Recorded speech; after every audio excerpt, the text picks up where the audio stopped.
ఈ పూట కొరకై, ఈ 4వ రాత్రి అభిషేక ఉపవాస పండుగలో ప్రభా నీ బిడ్డలకి వర్తమానాన్ని మీరు అందించి వారిని మీరు బలపరచబోతున్నారు, అభిషేకించబోతున్నారని ప్రభుని అడిగినప్పుడు ప్రభు నాకు ఇచ్చినటువంటి వాక్య ధ్యానం యెహెజ్కేలు గ్రంథం 9వ అధ్యాయము 1 నుంచి 11 వచనాలు.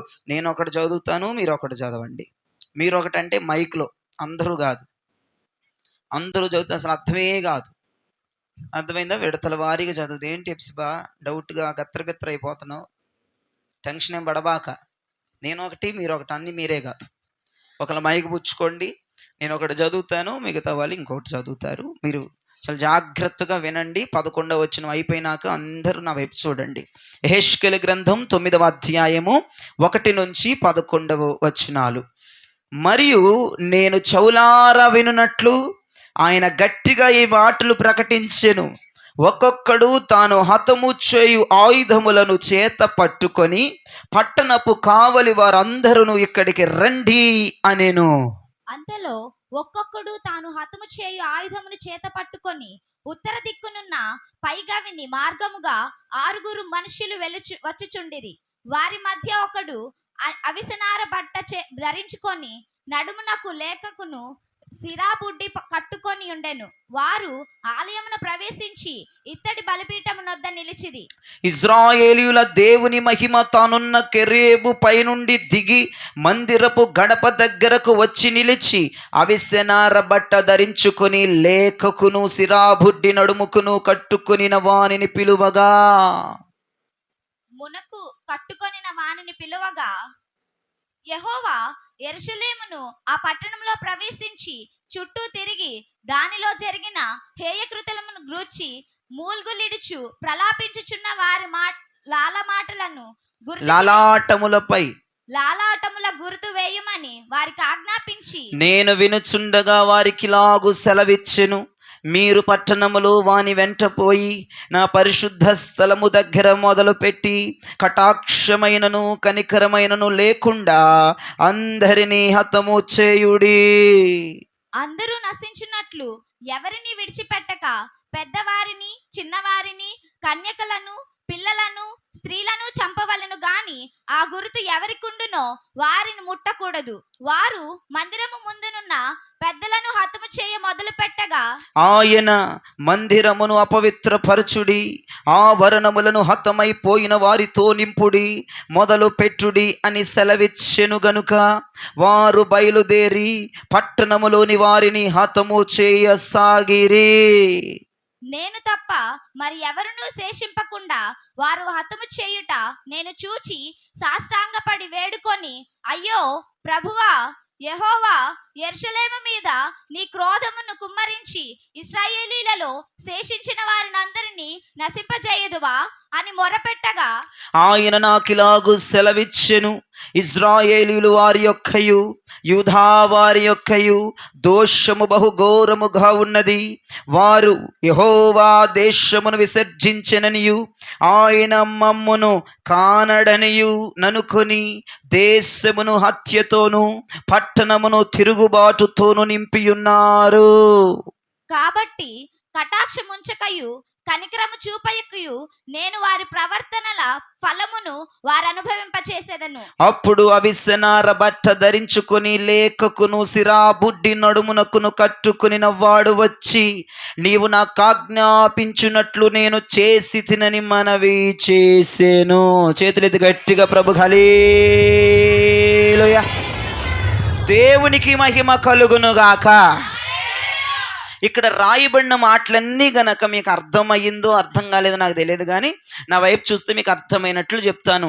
ఇక్కడ యెరూషలేము గురించి రాయబడిన మాటలు ఇవి.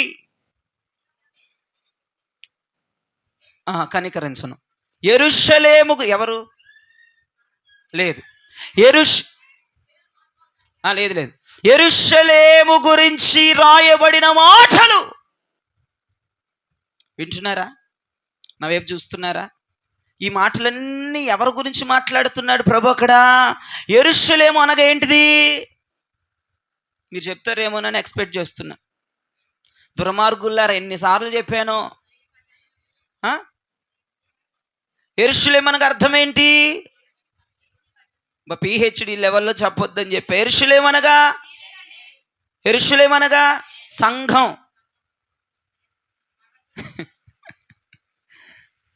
యెరూషలేమనగా ఏంటిది? నేను బయట వారి గురించి మాట్లాడట్లా, ప్రపంచంలో వారి గురించి నేను మాట్లాడట్లేదు, అటు ఇటు తిరిగే వాళ్ళ గురించి నేను మాట్లాడట్లేదు. యెరూషలేము గురించి రాత్రి నేను మాట్లాడుతున్నాను. దేవుడు కూడా యెరూషలేము గురించే మాట్లాడుతున్నాడు. అయితే వినండి, ఒక విజన్, ఒక దర్శనం, ఒక సూచన ప్రభు పరలోకములో చూపిస్తున్నాడు. మీరు నా వైపు చూస్తూ వినండి. యేసు ప్రభు ఒక 7 పిలిచాడు. ఎంతమందిని పిలిచాడండి? ఒక 7 ఆయన వద్దకు పిలిచాడు. 7 ఆయన వద్దకు వస్తే 6 ఒకటైపోయారు, ఒక్కడ మాత్రమే విడిగా ఉండిపోయారు. వాళ్ళు ఎవరంటే దేవదూతలు. దేవునికి మహిమ కలుగునగా. 7 మనుషులను అనగా 7 దూతలను పిలవనంపించి 6 దూతలు ఒకటైపోయారు, ఒక్కడ మాత్రమే వేరైపోయాడు. ఇప్పుడు ఆ ఒక్కడిని పిలిచి ప్రభు అంటున్నాడు, నా వైపు చూడాలి. ఆ వేరైపోయినటువంటి 7వ వాడిని పిలిచి, దేవదూతని పిలిచి ప్రభు అంటున్నాడు, నీవు వెళ్ళి యెరూషలేము పట్టణము చుట్టూ తిరిగి యెరూషలేము పట్టణాన్ని గమనించి యెరూషలేము పట్టణాన్ని తనిఖీ చేసి యెరూషలేము పట్టణాన్ని బాగా అసబెట్టుకొని, ఎవరెవరైతే యెరూషలేము పట్టణము మీద భారం పెట్టుకున్నారో, యెరూషలేము పట్టణం గురించి ఏడుస్తున్నారో, యెరూషలేము పట్టణం గురించి మొరపెడుతున్నారో, యెరూషలేము పట్టణము గురించి గుండెలు బాదుకుంటున్నారో, వింటున్నావా? దూతతో అంటున్న ప్రభు మాట, దూతతో మాట్లాడుతున్న ప్రభు మాట.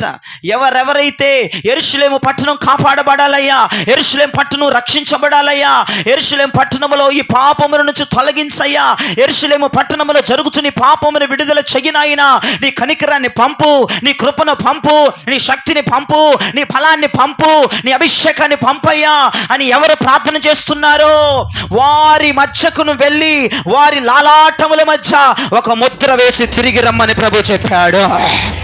హల్లెలూయా.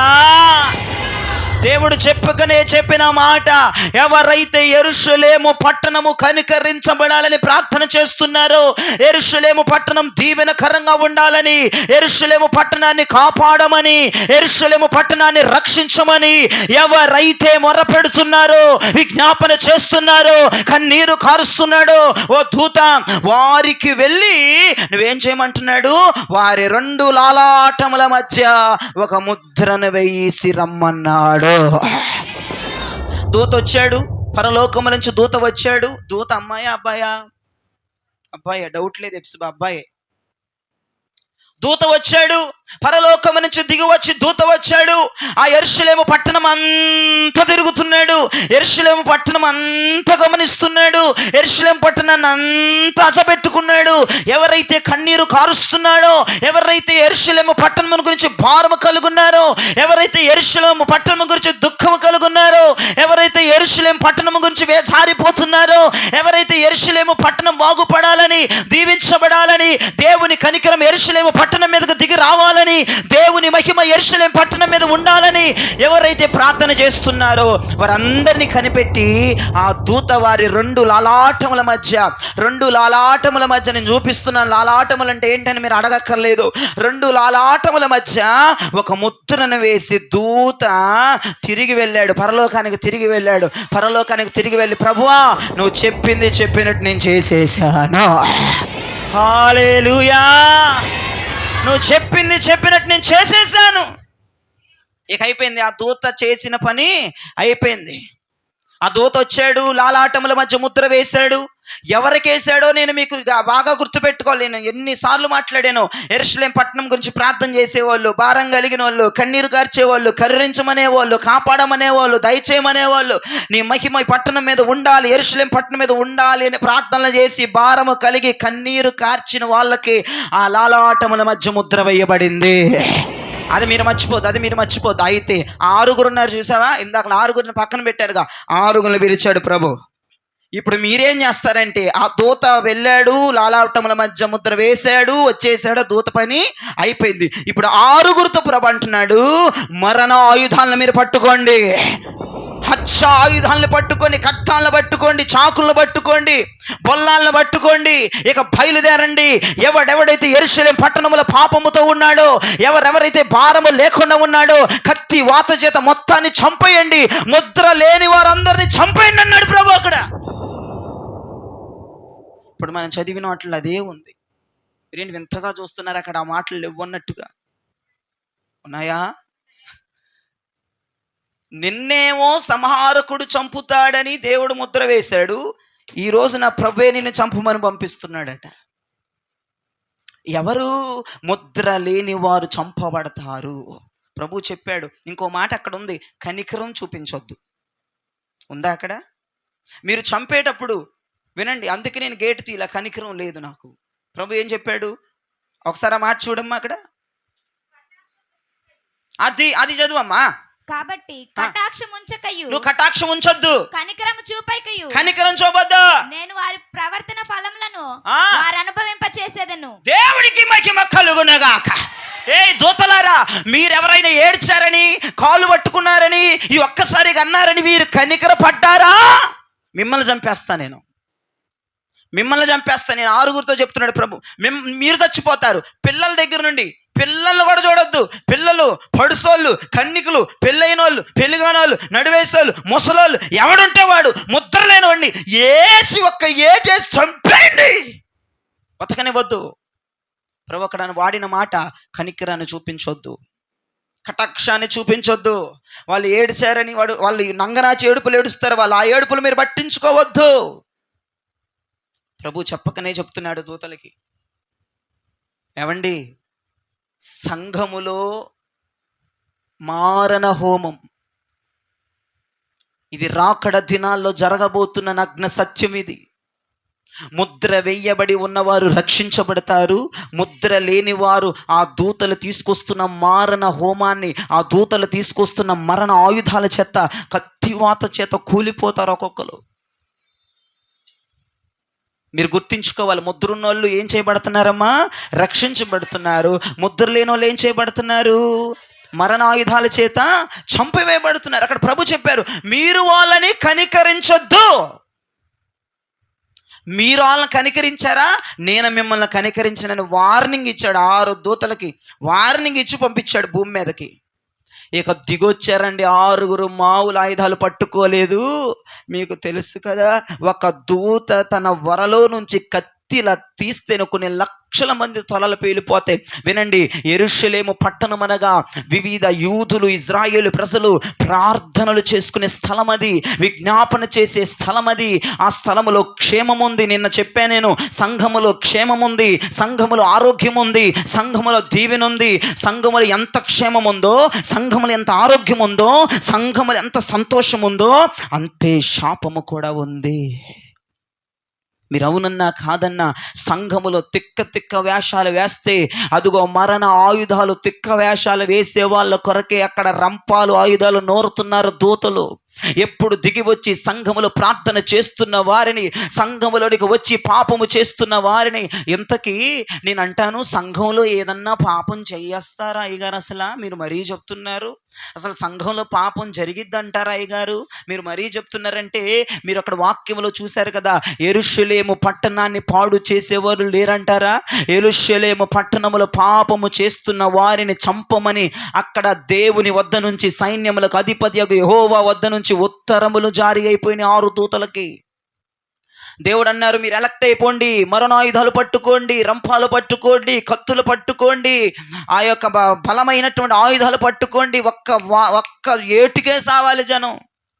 మీరు నమ్మరండి, ఆ రోజున ఇజ్రాయేలు పట్టణం, ఆ రోజున సంఘం మీదకి, ఇప్పుడు నేను చదువుతున్న మాటలు మీరు చాలా జాగ్రత్తగా వింటున్నారు, ఆ రోజున సంఘములో మొల లోతు వరకు రక్తపాతము కనపడింది. రక్తమే. కొన్ని లక్షల మంది కూలిపోయారు, కొన్ని లక్షల మందిని చంపేశారు దూతలు, కొన్ని లక్షల మంది మరణానికి అప్పగించబడ్డారు, కొన్ని లక్షల మంది పిల్లలేంటి, పెద్దలేంటి, వయసోలేంటి, ముసలోలేంటి, ముతకోలేంటి, నడి వయసోలేంటి, పెళ్ళైనోళ్ళేంటి, పెళ్ళుగానోళ్ళేంటి, యవనస్తులేంటి, చంటి పిల్లలు, అసలు ఎవరినని చూడకుండా అక్కడ రాయబడి ఉంది పిల్లలతో సహా అని చెప్పాడు దేవుడు. ఇక్కడ నేను చెప్తున్న మాటలు కాదు అవి. పిల్లలేంటి, కన్నికలేంటి, పెళ్ళైనోళ్ళేంటి, నడివేసోళ్ళేంటి, వృద్ధులేంటి, ముద్ర లేకపోతే మొత్తాన్ని ఏసేయండి అన్నాడు. అంత ఒక్క మాట. మన భాషలో చెప్పాలంటే మొత్తాన్ని నరుక్కుంటూ వచ్చేయండి అన్నాడు దూతలతో దేవుడు. అవి ఏ చేసాయి. అవి చేసిన తర్వాత ఇజ్రాయేలు యెరూషలేము పట్టణం ఉందండి, మోకాళ్ళ మొల లోతు వరకు రక్తమే ఉందంటే మీరు నమ్మకపోరు. బా, ఇన్ని లక్షల మంది చనిపోయారంటావు, మొల వరకు వచ్చిందంట రక్తం. మొల భాగం వరకు, నడుము భాగం వరకు వచ్చిందంట రక్తం నడుస్తుంటుంటే. ఎన్ని లక్షల మంది చనిపోయారు అనుకుంటున్నావు? ఎన్ని లక్షల మందిని దూతలు చంపితే అంత పైకి రక్తం ఒక నదిలాగా వచ్చింది. ఫర్ ఎగ్జాంపుల్, పోయినసారి వరదలు వచ్చినాయి చూసావా, నువ్వు మొలలోతు భాగం వరకు నడిసావు, అంతవరకు రక్తమేనంట. నీటి చుక్క లేదంట. ఎర్రని నిగనిగలాడుతున్న రక్తములో నడుస్తున్నారంట ప్రజలు. అయ్యో అయ్యో అయ్యో, పరిశుద్ధులందరూ ఏడుస్తున్నారు, పరిశుద్ధులందరూ గుండెలు బాదుకుంటున్నారు. ముద్ర ఎవరి మీద పడుతుందనేది రాత్రి చాలా ప్రాముఖ్యమైన సంఘటన. ముద్ర ఉన్నవారు రక్షించబడుతున్నారు, ముద్ర లేని వారు దూతల చేత చంపబడుతున్నారు. అది నా ప్రభువే వాళ్ళకి ఉత్తరాలు జారీ చేశాడు. వాళ్ళని వెళ్ళి ఒక్క ఏటికే సావాలాళ్ళు. రెండు కత్తిపోట్లు కదా, ఒక్క కత్తిపోటుకే సావాలాళ్ళు. వాళ్ళు బతకటానికి వీల్లేదు, వాళ్ళు ఉండటానికి వీల్లేదు. అంత భయంకరమైన కోపముతో నా ప్రభు ఊగిపోతున్న తరుణం అది. అంత భయంకరమైనటువంటి ఆ పాపములో యెరూషలేము పట్టణములో ఉండి ప్రార్థనలు చేస్తూ మందిరాలకు వస్తూ ఒక పాపిష్టి వ్యవహారం. నేను కొన్ని స్టేట్మెంట్లు చెప్తాను, మీరు ముద్ర వేయబడాలి అని చెప్పండి. ఏమంటే ముద్ర పడింది అని చెప్పండి. కొన్ని స్టేట్మెంట్, ఒక మూడు స్టేట్మెంట్లు చెప్తాను, ముద్ర పడింది అని చెప్పండి. యెరూషలేము కొరకు భారం కలిగిన వారి మీద, కన్నీరు కారుస్తున్న వారి మీద, రక్షణ కలగాలని ప్రార్థన చేస్తున్న వారి మీద ముద్ర పడింది. హల్లెలూయా. ముద్ర పడిన వారు ఏం చేయబడ్డారండి? రక్షించబడ్డారు. హల్లెలూయా. ముద్ర వేయబడిన వారు రక్షించబడ్డారు. ముద్ర లేని వారు దేవదూతల ఆ మరణ ఆయుధాల చేత చంపబడిపోయారు. వింటున్నారా? ఈరోజు నువ్వు ఏ గుంపులో ఉన్నావు? ఈరోజు నువ్వు ఏ గుంపులో ఉండాలని ఆశపడుతున్నావు? ఏమండి, సంఘానికి వస్తారు కానీ సంఘం మీద భారము ఉండదు. ఏమండి, సంఘానికి వస్తారు కానీ ఆత్మల కొరకు భారము ఉండదు. ఏమండి, సంఘానికి వస్తారు కానీ సంఘం ఎత్తబడాలని కన్నీరు కార్చి ప్రార్థనలు చేయరు. నేను చెప్తున్నాను, యెరూషలేం పట్టణం మీద భారము లేని వారు, యెరూషలేం పట్టణం మీద కన్నీరు కారమని వాళ్ళు, యెరూషలేం పట్టణం గురించి, సంఘము గురించి, నశించిపోతున్న ఆత్మల గురించి భారము లేని వారు చంపబడుతున్నారు. వింటున్నారా? నువ్వు మందిరానికి వచ్చేది ఏ భారముతో వస్తున్నావు? నువ్వు మందిరానికి ఏ భారముతో నువ్వు మందిరంలో అడుగు పెడుతున్నావు? ప్రతిరోజు లేదంటే ప్రతి వారం ఏ భారముతో వచ్చి మందిరంలో నువ్వు కూర్చుంటున్నావు? ఇది ఎవడు క్రైస్తవ జనము ఓర్చుకోలేని నగ్న సత్యం. ఎవడు చెప్పడు. మీరు ఆత్మలో పరవశించాలని, ప్రభు రాకళ్ళు ఎత్తబడాలని నేను మీకు నగ్న సత్యాలు చెప్తున్నాను. మీరు చాలా జాగ్రత్తగా వినాలి. నీవు గనక సంఘముకి సరైన ఆలోచన రాకపోతే, సరైన ఆలోచనతో రాకపోతే నువ్వు పాపం చేసినట్లే. వింటున్నారా? పాపం అంటే పెద్ద ఏదో అనుకోమాక. నువ్వు సంఘానికి సరైన ఆలోచనతో రాకపోవటమే నువ్వు పాపం చేస్తున్నట్లుగా. ఎంతమంది ఉన్నారు సంఘంలో పాపాలు చేసేవాళ్ళు? ప్రార్థన మానేయడం పాపం చేయటమే, ప్రార్థనకు రాకపోవటం పాపం చేయటమే, ప్రార్థనకు వచ్చి కూడా సరైన ఆలోచనతో రాకపోవటం పాపం చేయటమే. ఇవన్నీ పాపముతో ముడివేయబడ్డాయి. వీళ్ళంటి వాళ్ళ మీద ముద్ర వేయబడదు. కొంతమంది సంఘానికి వస్తారు, వేరే భారాన్ని కలిగి వస్తారు, ఇతర భారాలు కలిగి వస్తారు. ఇతర భారాలు కలిగి వచ్చిన వాళ్ళు కూడా పాపం చేస్తున్నట్లే. ఇక్కడ ప్రభు చెప్తున్నాడు, ఎవరైతే యెరూషలేం పట్టణం గురించి ఏరుస్తున్నారో వాళ్ళ మీదే, వాళ్ళ లాలాటముల మధ్యలోనే ముద్ర వేయి, మిగతా వాళ్ళ మీద వేయి మాకు. సంఘానికి వచ్చి సంఘం మీద భారం లేకుండా, దైవజనుడి మీద భారం లేకుండా, నశించిపోతున్న ఆత్మల మీద భారం లేకుండా ఉండి, సంఘానికి వాళ్ళ ఇల్లు కోసమో, పిల్లల పెళ్ళిళ్ళ కోసమో, వాళ్ళ బాగు కోసమో, వాళ్ళ సుఖం కోసమో, వాళ్ళ ఆశీర్వాదాల కోసమో వచ్చిన వాళ్ళకి ఆలాటముల మధ్య ముద్ర వేయొద్దు. అలా చంపేయడానికి సిద్ధంగా ఉన్నాడు దేవదూత. 6 దూతలు సిద్ధంగా ఉన్నాయి చంపేయడానికి. నేను నగ్న సత్యాన్ని చెప్తున్నా, మీకు అర్థం కాకపోతే ఇళ్ళకు పోయి కూడా 9వ అధ్యాయాన్ని బాగా చదవండి, బాగా తర్ఫీదు చేయండి. నేను చెప్తున్నాను, సంఘానికి అనవసరమైన భారాలతో వస్తే నీవు రక్షించబడతావు అనుకుంటున్నావా? వేరే వేరే ఆలోచనలతో వస్తే నువ్వు రక్షించబడతావు అనుకుంటున్నావా? వేరే వేరే తలంపులతో వస్తే నువ్వు రక్షించబడతావు అనుకుంటున్నావా? వేరే వేరే ఉద్దేశాలతో వస్తే నువ్వు రక్షించబడతావు అనుకుంటున్నావా? నేను అంటున్న మంచి మాట మీరు వినండి. నువ్వు సంఘానికి భారంతో వస్తున్నాం, నీ బిడ్డలు పెళ్ళిళ్ళు అవ్వాలని భారంతో వస్తున్నావు, అవుతాయి, అవ్వని నేను చెప్పను. ఇల్లు కట్టుకోవాలని భారంతో వస్తున్నాం, ఇల్లు కట్టుకుంటావు, కాదని చెప్పను. నీకు ఆరోగ్యం రావాలని భారంతో వస్తున్నావు, ఆరోగ్యం వస్తుంది, నేను రాదని చెప్పను. నువ్వు సుఖంగా ఉండాలని మందిరానికి వస్తావు, ఆ భారంతో వస్తావు, నువ్వు సుఖంగా ఉంటావు, నేను కాదని చెప్పను. నీకు మంచి ఉద్యోగం రావాలని మందిరానికి వస్తున్నావు, ఉద్యోగం రాదని చెప్పను. నేను అంటాను, ఆ భారం కలిగి మందిరానికి వచ్చే వాళ్ళ మీద లాలాటముల మధ్య ముద్ర ఉండదు. అది నేను చెప్తున్న బాధ. ఈరోజు దేవుడు అన్నీ ఇస్తాడు నీకు, ఏది ఇవ్వడని నేను చెప్పను. నేను చెప్తే అది దొంగబోధ. ఇల్లు కోసం వస్తున్నావా, బిడ్డల బాగు కోసం వస్తున్నావా, భర్త బాగు కోసం వస్తున్నావా, మంచి ఆరోగ్యాల కోసం వస్తున్నారా, దీవెన కోసం వస్తున్నారా, ఆశీర్వాదాల కోసం వస్తున్నారా, మీరు దినదినము దీవించబడాలి, నా కుటుంబం బాగుండాలి, నా కుటుంబం దీవించబడాలని వస్తున్నారా? దేవుడు అన్నీ ఇస్తాడు, కానీ ముద్ర వేయడు.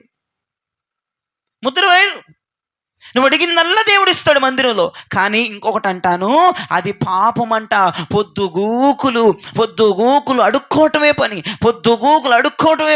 అయ్యా నేను బాగుండాలి, నా పిల్లలు బాగుండాలి, నా అత్త బాగుండాలి, నా పిన్ని బాగుండాలి, నా భర్త బాగుండాలి, నా పిల్లలు బాగుండాలి, నా ఇంట్లో పెంచుకునే కుక్క కూడా బాగుండాలి. లేరంటారా ప్రజలు మందిరానికి వచ్చేవాళ్ళంటే వాళ్ళు? ఆ భారం కలిగే వచ్చేవాళ్ళు లేరంటారా? ఆ ఉద్దేశాలు కలిగే వచ్చేవాళ్ళు లేరంటారు? నేనంటాను, అన్నీ ఇస్తాడమ్మా.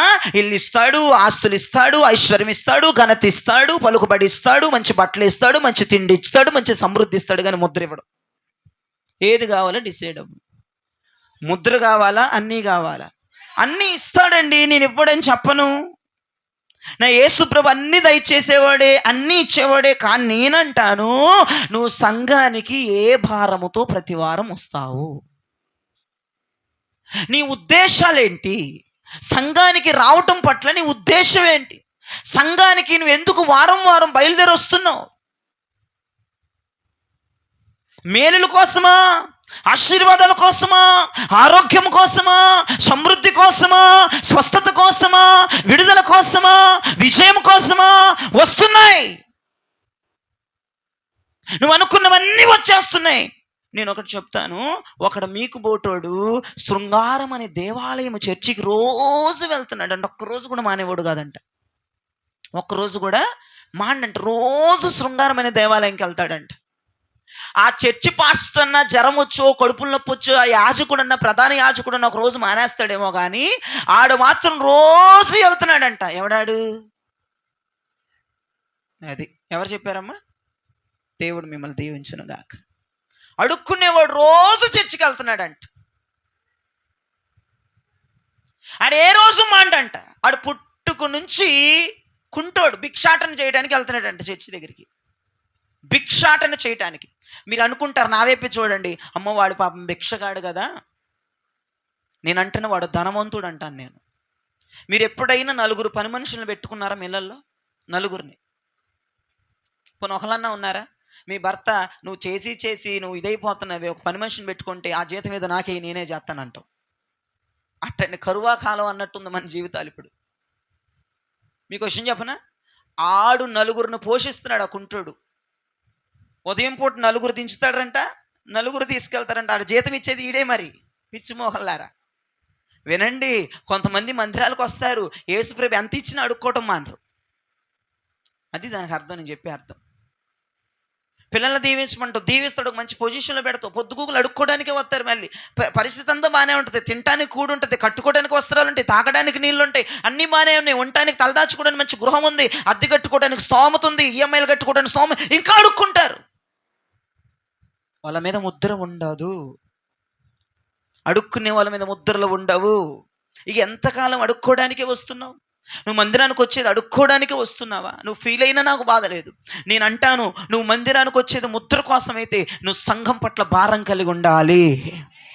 నీకు విషయం చెప్పిన, సంఘం పట్ల భారం లేకపోతే, సంఘం పట్ల కన్నీరు లేకపోతే సంఘం నశించిపోకూడదయ్యా. రానున్న ఆత్మలను నడిపించయ్యా. అయ్యా ప్రభు, ఆత్మల భారం నీకు ఉండగలిగిందా? ఇన్ని సంవత్సరాల మందిరానికి వస్తున్నావు, ఇన్ని సంవత్సరాల్లో నువ్వు నశించిపోతున్న ఆత్మల కొరకు ఏడ్చినట్లు కానీ, నశించిపోతున్న ఆత్మల కొరకు భారం కలిగినట్లు కానీ, సంఘం యొక్క అభివృద్ధి కొరకు ప్రార్థన చేసినట్లు కానీ, సంఘం యొక్క పెరుగుదల కోసం, సంఘం యొక్క చావసక్యంగా విస్తరింపజేయడానికి కోసం, సంఘము విడిపించబడటానికి, సంఘము విమోచించబడటానికి, సంఘము ఎత్తపడటానికి నీ భారం ఎంత? ఈ రోజున దేవుడు మన సంఘముని వెతుక్కుంటే లాలాటముల మధ్య ముద్ర వేసేవాళ్ళు ఈ రాత్రి కనబడతారంటారా మన సంఘంలో? ఆ భిక్షగాలే ఎక్కువ కనపడిపోతారు, అడుక్కునే వాళ్ళు ఎక్కువ కనపడిపోతారు. నీకు ఎంత ఇచ్చినా ఇంకా అడుగుతున్నావు. ఏమ్మా, నీకెంత ఇచ్చినా ఇంకా అడుగుతున్నావు. ప్రతి వారం అడుగుతావు, ప్రతి వారం అడుగుతావు. ఇచ్చిందంతో సరిపెట్టుకో. ప్రతి వారం చర్చకు వస్తావు, ప్రతి వారం అడుక్కోవటమే. నువ్వు ఏ భారంతో మందిరానికి వస్తున్నావు? ఆ కుంటోడు మందిరానికి రోజు వెళ్తున్నాడు. వాడు ధనవంతుడు, వాడు అడుక్కునేవాడు కాదు, వాడు దరిద్రుడు కాదు. పైకి మనకు అలా కనపడుతున్నారు కానీ వాడు ధనవంతుడే. పైకి మీరు అలా కనపడుతున్నారు కానీ మీకు తింటానుకో ఉంటానుకో ఉందిగా. మేమేమీ లేని వారమండి, మేము కచ్చిగా పేదవాళ్ళం అండి అన్నవారు లేరుగా ఈ రోజుల్లో. నా దేవుడు అలాంటి స్థితిలో ఉంచలేదుగా. ఉన్నా లేకపోయినా ఆకాశ పక్షులను పంపి నిన్ను బలపరిచి పోషించి నడిపిస్తున్నాడుగా. ఒక అడుక్కునేవాడు ఫేస్ పెట్టినట్టుగా, ఒక అడుక్కునేవాడు వచ్చినట్టుగా పై రూపం కనపడుతుంది, లోపలేం ఉండటానికి తినటానికి బాగానే ఉంది. మళ్ళీ ఇలా అడుక్కుంటారు. మీరు అబద్ధం చెప్పకుండా చెప్పండి. మన చర్చిలో వాళ్ళు దేవుణ్ణి మిమ్మల్ని ఆశీర్వదిస్తారు. ఒక్క పని మనిషిని పెట్టుకుని 5,000 ఇవ్వగలిగే స్తోమత ఎంతమందికి ఉంది మన చర్చిలో? 5,000 నెలకి. అబద్ధం లేకుండా చెప్పండి, లేకపోతే ఉన్న ఎంత పోతాయి చెప్తున్నా. బ్యాంక్ బ్యాలెన్సులు నగలా కట్టరా. నా దేవుడు మామూలుడు కాదు. అబద్ధం లేకుండా చెప్పండి. తప్పే ఉంది? 1,00,000 రూపాయలు అని చెప్పట్లేదు, 5,000.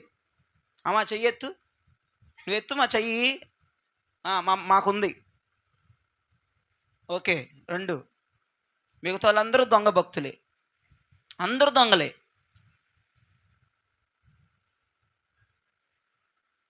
ఓకే, దేవునికి స్తోత్రం. 3, 5,000, 4, 5, 6, 7. అయ్యేది నాకు ఇవ్వరాదండి, నేను చేస్తాను.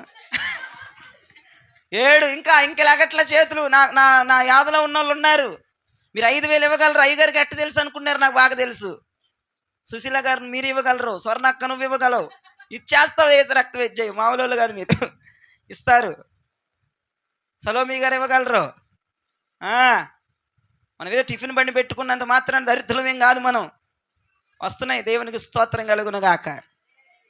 ఇస్తారక్క, దేవుడు ఆశీర్వదిస్తున్నాడు ఈ మధ్య. ఎత్తు, దేవుడు ఇవ్వగలవు నువ్వు 5,000.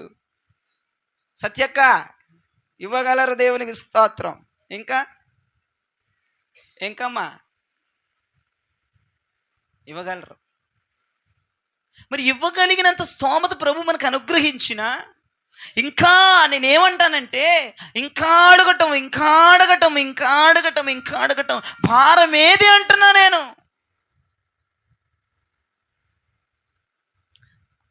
బేటా తాళం విసిరేసేవరికి భారం ఏదంటున్నా. సంఘము పట్ల భారం, విశ్వాసుల పట్ల భారం, నశించిపోతున్న వారి పట్ల భారం. నేను అంటాను, మనకు ముద్ర అవసరం, అడుక్కోవడం కాదు. దేవుడు ఉండటానికి ఇచ్చాడు, తినటానికి ఇచ్చాడు, కట్టుకోవటానికి ఇచ్చాడు, తాగటానికి ఇచ్చాడు. దేవుడు ఇచ్చాడు. ఇది చాలయ్యా నా జీవితానికి. భూమి మీద బ్రతకడానికి ఈ తిండి చాలు, ఈ కృప చాలు, ఈ భాగ్యము చాలు, ఈ మహిమ చాలయ్యా. ఇప్పుడు నా లాలాటముల మధ్య ముద్ర వేయబడాలి. నేనంటాను, సంఘానికి వచ్చి నువ్వు ఇంత సమృద్ధిగా దీవించబడినా ముద్ర లేకపోతే సస్తావా, బతుకుతావా? పోతావు, ఒక్కేటికే పోతావు. దేవుడు ఇంత నువ్వు తింటానుకుండి, తాగడానికుండి, ఇంటి అది కట్టుకోవటానికుండి, తల దాచుకోవటానికుండి, వస్త్రాలు కట్టుకోవటానికుండి, ఒక 10 మంది చెయ్యి గడిగించడానికి నీకు అవకాశం ఉండి కూడా ముద్ర లేకపోతే నువ్వు ఎందుకు పనికిరావు? నాశనానికి గురవుతావు, నాశనం అయిపోతావు. ఇదిగో లాలాటముల మధ్య ముద్ర లేనివారు. నేను వినండి, నీవు దరిద్రురాలు అయినా దరిద్రుడు పర్లేదు, కానీ నీ లాలాటముల మధ్య ముద్ర వేపించుకోవడానికి రాత్రి నువ్వు సిద్ధముగా ఉండాలి. ఖచ్చితంగా ఈ ముద్ర పడాలి. ఆ రోజు యెరూషలేము పట్టణం కొరకు మొరపెట్టే వాళ్ళకి పనులుండవా, బాధ్యతలుండవా, వారి పిల్లా పాపులు లేరా? కానీ సంఘం కొరకు ప్రార్థన చేసేవాళ్ళంట. మందిరానికి వచ్చి మోకాలు లేస్తే ఏడ్చేవాళ్ళంట. ఎందుకు ఏడుస్తున్నారంటే సంఘం దైవజనుడు అయ్యా, మా సంఘం ఎత్తబడాలయ్యా, మా సంఘంలో పాపం ఏంటయ్యా, మా సంఘంలో వ్యతిరేకతలు ఏంటయ్యా, అయ్యా యెరూషలేము పట్టణం పాడైపోతుంది అయ్యా, కనికరించు, కరుణించు అయ్యా, జాలి చూపు, దయా సముద్రుడా మా సంఘాన్ని కనుకరించయ్యా అని వాళ్ళు మందిరానికి వచ్చి సంఘం పట్ల భారం, నశించిపోతున్న ఆత్మల పట్ల భారం. నా దేవుడు చూశాడు, వాళ్ళని మెచ్చాడు, దూతను పంపాడు, లాలాటముల మధ్య ముద్ర వేయమన్నాడు, తిరిగి రమ్మన్నాడు. మళ్ళీ 6 పంపించాడు. ఎవడి మీద ముద్ర లేదో పిల్ల ముతక చిన్న పెద్ద అన్నడి సవతలేసేయండి. నువ్వే గుంపులో ఉన్నావు, నువ్వే జాబితాలో ఉన్నావు ఈ రాత్రి? నిన్ను గనక దేవుడు లెక్కేస్తే ఆ 6 దూతలను పంపక ముందే, ఆ 6 దూతల భూమి మీదకి రాక మునిపే, సంఘములో చొరబడి ఆ మరణ ఆయుధాలతో నరకక మునిపే, నేనంటాను నీ లాలాటముల మధ్య యెహోవా ముద్ర పడునుగాక. హల్లెలూయా. ఈరోజు అంశమే అదే, నీ 2 లాలాటముల మధ్య యెహోవా ముద్ర లేనిదే నువ్వెంత ఆశీర్వాదం పొందుకున్నా, నువ్వెంత దీవెన పొందుకున్నా, పిల్లా పాపలతో సంతోషముగా కలకాలం దీవించబడి ఆశీర్వదించబడి నువ్వు ఉండటానికి తినటానికి మేడల మిద్దెలు కట్టేసి అన్ని రకాలుగా బ్లెస్ అయినా ముద్ర లేకపోతే పరలోక పట్టణములో నీకు అవకాశము, ఛాన్స్ లేదు. ఆలోచించండి. నువ్వే భారంతో సంఘానికి వస్తున్నావు, నువ్వు పాపం చేస్తున్నట్లే. నీవు సరైన భారంతో సంఘానికి రాకపోతే, వేరే ఆలోచనలతో సంఘానికి వస్తే ఖచ్చితంగా నువ్వు పాపంలో ఉన్నట్లే. అటువంటి వారికి నా దేవుడు లాలాటముల మధ్య ముద్ర వేయమని చెప్పడు. అక్కడ విచిత్రమైన మాట ఏంటి తెలుసా? ఏడుస్తున్న వాళ్ళ మీద ముద్ర వేయమంటున్నారు. దేవునికి స్తోత్రం చెప్పండి. ఎవరైతే కన్నీరు కారుస్తున్నారో వాళ్ళ మీద ముద్ర. కానీ ఆ కన్నీరు దేనికి కారణమై ఉండాలి అంటే సంఘానికి. ఆ కన్నీరు దేనికి కారణమై ఉండాలి అంటే నశించిపోతున్న ఆత్మలకి. ఆ కన్నీరు దేనికి కారణం అవ్వాలంటే సంఘం మీద వాళ్ళ భారానికి గుర్తు ఆ కన్నీరు. యెరూషలేము పట్టణంలోకి వచ్చి అందరూ ఏడుస్తున్నారంట, కానీ ఆ దూత భలే గమనించిందంట. ఎవరి ఏడుపుల మీద ముద్ర వేయాలో, ఎవరి ఏడుపుల మీద ముద్ర వేయకూడదో కూడా గమనించి, అందుకే దేవుడు చెప్పాడు దూతను పంపిస్తూనే, మొత్తాన్ని గమనించు, పరిశీలించు. ఎవడ మీద పడితే నువ్వు కంగారు పడిపోయి ఏమి ఏడ్చేస్తుంది, వాళ్ళు ఏడ్చేస్తున్నాడు, ఎందుకు ఏడుస్తుందో కూడా నువ్వు గమనించు. దూత ఆ ఏడుపు దేని కొరకు కూడా గమనించి నువ్వు ముద్ర వేయి అన్నాడు ప్రభు. ఈ రోజున ముద్ర వేసిన వారు సురక్షితంగా ఉన్నారు, ముద్ర వేసుకున్న వారు ఆనందంగా ఉన్నారు, ముద్ర వేసుకున్న వారు చంపబడట్లేదు, రక్షించబడుతున్నారు, దీవించబడుతున్నారు, ఆశీర్వదించబడుతున్నారు. ముద్ర లేని వారు ఎంత ధనికులైనా, ఎంత దేవుడు వారిని ఆశీర్వదించినా అది భూ సంబంధమైన ఆశీర్వాదమే కాదు, అది పర సంబంధమైన ఆశీర్వాదము కాదు. ఏమండి, భూ సంబంధముగా ఎంత ఆశీర్వాదాన్ని కలుగున్నా, ఎంత దీవెన కలుగున్నా, ఎంత అభిషేకం కలుగున్నా, భూ సంబంధముగా ఎన్ని ఆశీర్వాదాలు, ఎంత కృప కలుగున్నా అది నిన్ను పరలోకానికి తీసుకుని వెళ్ళదు. ఒక్క ముద్ర మాత్రమే నిన్ను పరలోకానికి తీసుకుని వెళుతుంది. హల్లెలూయా. ఇంకో విషయం కూడా మీరు చూస్తే, గోధుమలు గురుగులు అనండి ఒకసారి గట్టిగా. కొట్లలోకి ఏం చేర్చబడుతున్నాయి? గోధుమలే కొట్లలోకి చేర్చబడుతున్నాయి, గురుగులు కొట్లలోకి చేర్చబడట్లేదు. ఏమండి, ఒక యజమానుడికి ఒక పొలం ఉందంట. ఆ పొలములో మరి వరి పంట వేశాడంట, వరి చక్కగా వచ్చిందంట, గోధుమలు వచ్చినాయంట, వాటి మధ్య గురుగులు కూడా ఎదుగుతున్నాయంట. సంఘం పట్ల భారం కలిగిన వాళ్ళ మధ్య లోకాశలతో సంఘానికి వచ్చే వాళ్ళు కూడా ఎదుగుతున్నారంట. ఎదగనిస్తాడు దేవుడు, వాళ్ళని ఏమి అనడు. వాళ్ళని ఇప్పుడు ఏమి అనడు. వాళ్ళు ఎదుగుతారు, వీళ్ళు ఎదుగుతారు.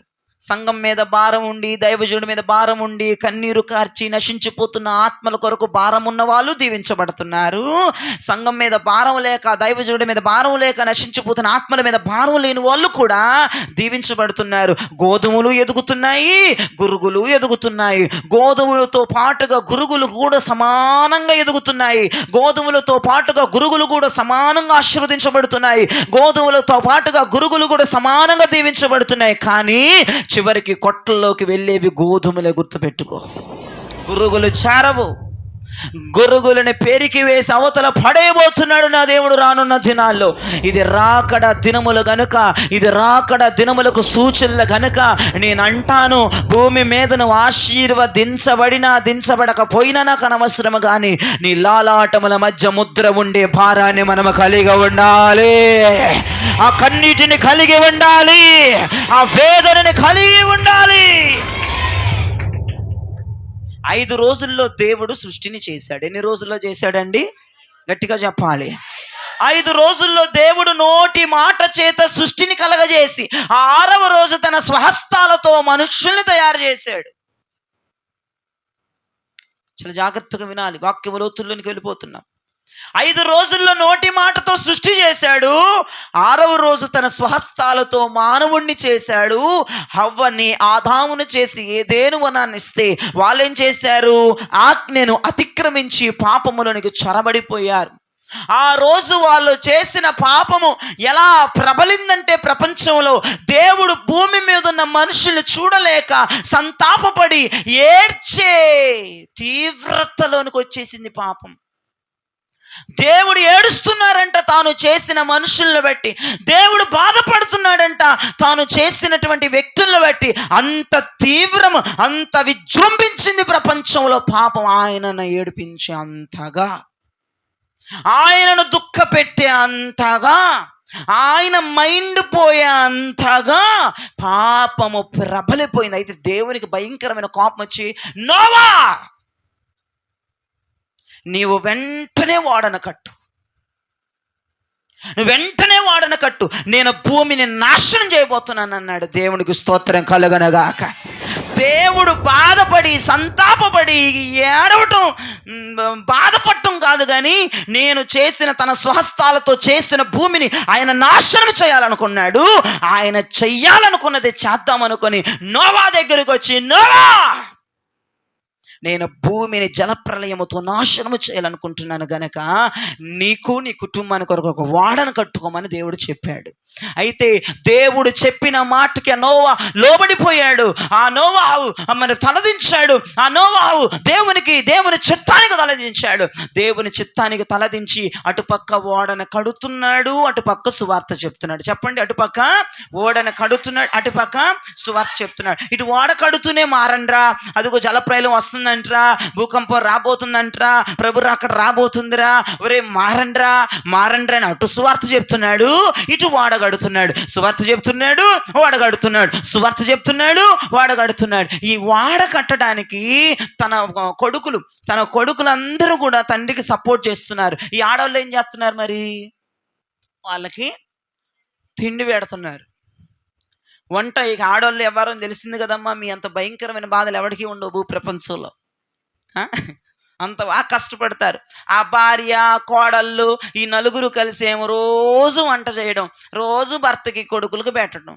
వాళ్ళేమో వాడిన కట్టడం, సువార్త చెప్పడం, వాడిన కట్టడం, సువార్త. మగవాళ్ళ పని ఇది, ఆడవాళ్ళ పని వంటగదికే పరిమితం. వాళ్ళే వంట చేయడం, అందించడం, వంట చేయడం, అందించడం. సువార్త అక్కడ ప్రకటిస్తున్నాడు నోవా, సువార్తను విడుదల చేస్తున్నాడు.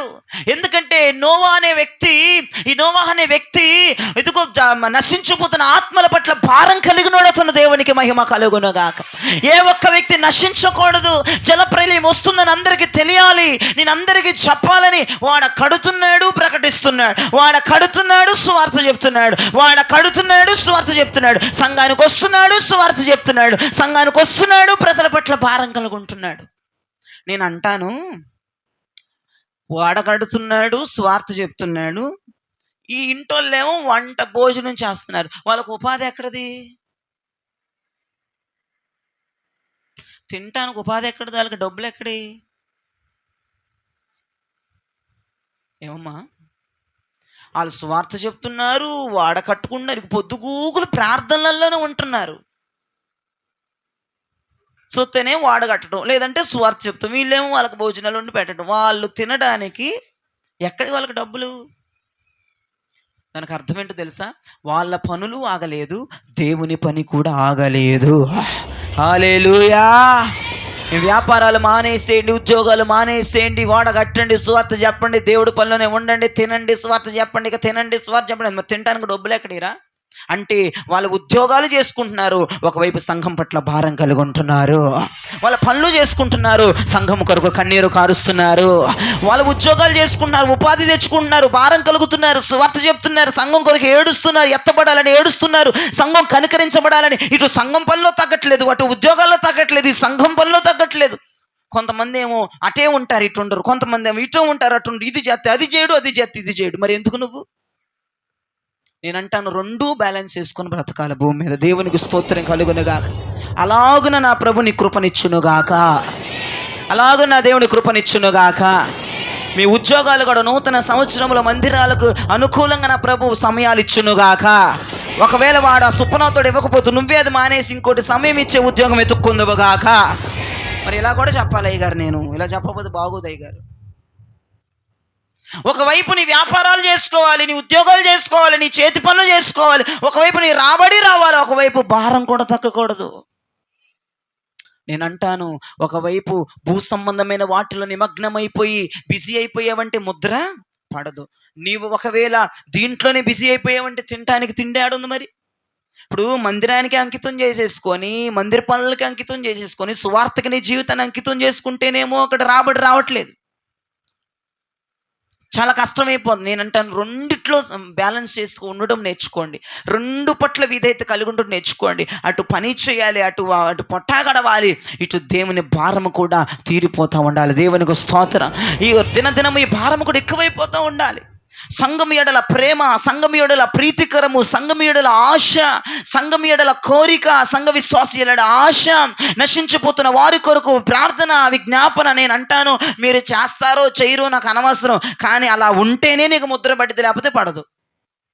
ముద్ర పడడానికైనా సంఘం పట్ల భారం కలిగిన ఉండగలగాలి. ఆ ముద్ర లేదా 6 దూత వస్తారు, ఒక్కొక్కడు ముద్ర లేనోడిని నువ్వు కాలు పట్టుకున్న, ఏళ్ళు పట్టుకున్న దూతలు ఆపరు, కత్తి తీసి నీ యొక్క మొండం మీద తలకైన లేపేయడమే, ఇక ఉంచరు. నీ దాక్షిణ్యంగా చెప్తున్నా, క్షేమం లేకుండా పోతావు నువ్వు. నీ ప్రాణం, నిన్నేం చెప్పాను, గొర్రె పిల్ల రక్తం వేయబడిన సంఘంలో ఉంటే నీకు క్షేమం అన్నాను. ఈ పూట సంఘంలో ఎట్టబడితే అట్టాగుంటే కూడా క్షేమం రాదు. సంఘములో ఉంటే కరెక్ట్గా ఉండాలి, సంఘములో ఉంటే యథార్థంగా ఉండాలి, సంఘములో ఉంటే ఒక దైవికమైన భారం కలిగి ఉండాలి, దైవికమైన కన్నీరు కలిగి ఉండాలి. ఎట్టబడితే ఏ ఆలోచనలు పడితే ఆలోచనలు సంఘానికి వచ్చావా, నీకు ఎక్కడ కూడా క్షేమం లేదు. నేను చెప్తున్నాను, సంఘములో ఎవరికి క్షేమం అంటే, సంఘములో ఎవరికి ఆశీర్వాదం అంటే, దేవునికి అనుగుణముగా ఆలోచన కలిగి వచ్చేవాడికి సంఘములో క్షేమం ఉన్నది. నువ్వు సంఘానికి వచ్చేది సంఘ భారం పెంచుకోవడానికి, సంఘ బరువు బాధ్యతల మీద మోపించుకోవడానికి, నశించిపోతున్న ఆత్మలందరినీ చూసి సంఘంలో మొర్రపెట్టడానికి, ప్రాధాయపడటానికి, ప్రార్థన చేయడానికి. సంఘమంతా నిండిపోవాలయ్యా, సంఘమంతా నాయన గోధుమలతో నిండాలి ప్రభా, ఈ గోధుమల కొట్లలోకి చేర్చబడాలని నువ్వు సంఘానికి వచ్చేది ఆ భారంతో అంటే గనక, నా ప్రభు నీ 2 లాలాటముల మధ్య ముద్ర వేయబోతున్నాడు. హల్లెలూయా. నోవా కుటుంబం అంతా లాలాటముల మధ్య ముద్ర వేశాడు తండ్రి యెహోవా దేవుడు. ఎందుకంటే వాడ కట్టడం మానలేదు, సువార్త చెప్పటం మానలేదు, వాళ్ళ పనులు చేసుకోవటం మానలేదు, తినటం మానలేదు, ఏది మానలేదు. అన్నిటికీ న్యాయం చేశారు, దేనికి అన్యాయం చేయలేదు వాళ్ళు. నేను చెప్తాను, నువ్వు ఎవరికన్నా అన్యాయం చేస్తే చేయగాని దేవుని సంఘానికి మాత్రం అన్యాయం చేయొద్దు. దేవునికి సంఘానికి రాకుండా మాత్రం మొత్తం దుకాణాలు లేపుకొని కూర్చోవద్దు. నువ్వు నీ జాబ్కి అన్యాయం చేసుకుంటావో, నువ్వు తినే తిండికి అన్యాయం చేసుకుంటావు, ఎవడికి అన్యాయం చేసుకుంటావు నాకు అనవసరం. ముద్ర నీకు కంపల్సరీ పడాలంటే, ఆ ముద్ర ద్వారా రక్షణ ఉంది, ఆ ముద్ర ద్వారా విడుదల ఉంది. ఆ ముద్ర కనబడితే వాళ్ళు వదిలేసి వెళ్ళిపోతారు ఆ దూతలు. ఆ ముద్ర కనపడకపోతేనే భయంకరమైన మారణ హోండ జరిగిపోద్ది అక్కడ. సంఘంలో రక్తం వడికించడం అంటే చూడండి, అసలు నిజంగా ఈ మాటలు చదువుతుంటే తలబట్టుకొని కూర్చుండిపోయినట్లుగా. వామ్మో, సంఘములో కూడా కొంతమందికి క్షేమం లేదా? ఉండదు. సంఘములో కూడా ముద్ర వేయబడిన వాళ్ళకి క్షేమం అని దేవుడు క్లియర్గా చెప్తున్నాడు అక్కడ. ముద్ర లేకుండా సంఘానికి వచ్చిన వాళ్ళు ఉన్నారు, గురుగులు ఉన్నాయి.